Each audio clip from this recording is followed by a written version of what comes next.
दोस्तों, पूरी दुनिया में अल्लाह का कहर और गजब नाजिल हो रहा है।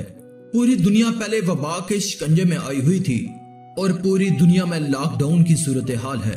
इस वबा के वार अभी जारी ही थे कि एक और अजाब ने आकर पूरी दुनिया को झगड़ लिया। जी हां दोस्तों, बात कर रहे हैं टिड्डी दिल की। इसकी इब्तदा अफ्रीका से हुई और अब बढ़ती बढ़ती पाकिस्तान और इंडिया समेत हर तरफ फैल चुकी है। इन टिड्डियों का आना कहीं ना कहीं अल्लाह हमसे नाराज है।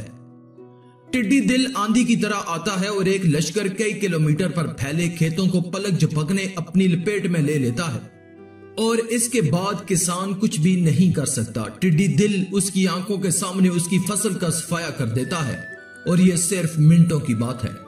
टिड्डी दिल के झुंड लगभग 6 किलोमीटर तवील और उसकी चौड़ाई 2 किलोमीटर के करीब होती है।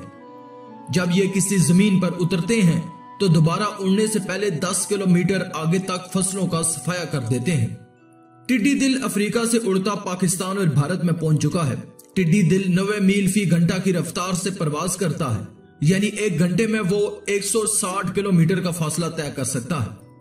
इसकी परवाज की रफ्तार, इसका हुजूम, फसलों के लिए इसकी रुग़बत और देखते ही देखते फसलों को चट कर जाने की सलाहियत न सिर्फ काश्तकार बल्कि हुकूमतों के लिए भी किसी डरावने ख्वाब से कम नहीं है। FAO के मुताबिक टिड्डी दिल के सिर्फ 1 मुरब्बा किलोमीटर बड़े झुंड में 80 करोड़ बालग कीड़े हो सकते हैं, जो एक दिन में 35,000 इंसानों की खुराक के बराबर फसलें खा जाते हैं। जनूबी पंजाब में टिड्डी दिल 2,500 एकड़ पर कपास को अब तक तबाह कर चुका है।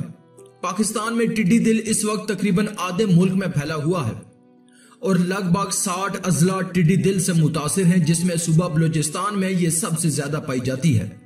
एक मादा टिड्डी 200 से 1200 बच्चे देती है, जिसकी वजह से इसकी तादाद में बहुत तेजी से इजाफा होता है।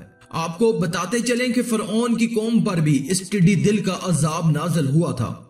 नाजरीन, जब फरऔनियों का कुफर और तकब्बर और जुल्म सितम बढ़ने लगा और अल्लाह ताला ने अपने कहरो गजब को टिड्डियों की शक्ल में भेज दिया कि चारों तरफ से टिड्डी दिल के बादल झुंड के झुंड आ गए, जो उनकी खेतियों और बागों को यहां तक के उनके मकानों की लकड़ियों तक को खा गईं और फरऔनियों के घरों में ये टिड्डियां भर गईं, जिससे उनका सांस लेना मुश्किल हो गया। मगर बनी इसराइल के मोमिनीन के खेत और बाग और मकानात इन टिड्डियों की जलगार से महफूज रहे। ये देखकर फरऔनियों को बड़ी इबरत हुई और आखिर इस अजाब से तंग आकर हजरत मूसा अलैहिस्सलाम के आगे अहद किया कि आप इस अजाब के रफा होने के लिए दुआ फरमा दें तो हम लोग जरूर ईमान कबूल कर लेंगे और बनी इसराइल पर कोई जुल्म सितम ना करेंगे।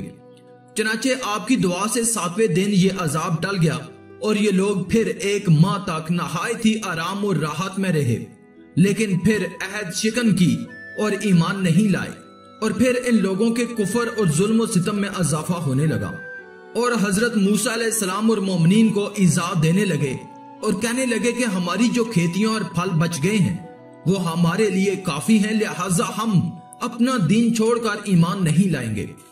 दोस्तों, आपको बताते चलें कि फरऔन की कौम पर लगातार 5 अजाब नाजिल हुए, जिनमें सबसे पहले तूफान का अजाब, फिर टिड्डी दिल का अजाब, फिर जुएं और मेंढक का अजाब, इसके बाद खून का अजाब और फिर आखिर में फरऔन और उसकी कौम को अल्लाह ने दरिया में गर्क कर दिया और उसकी लाश को महफूज करके सारी दुनिया के लिए इबरत का निशान बना दिया।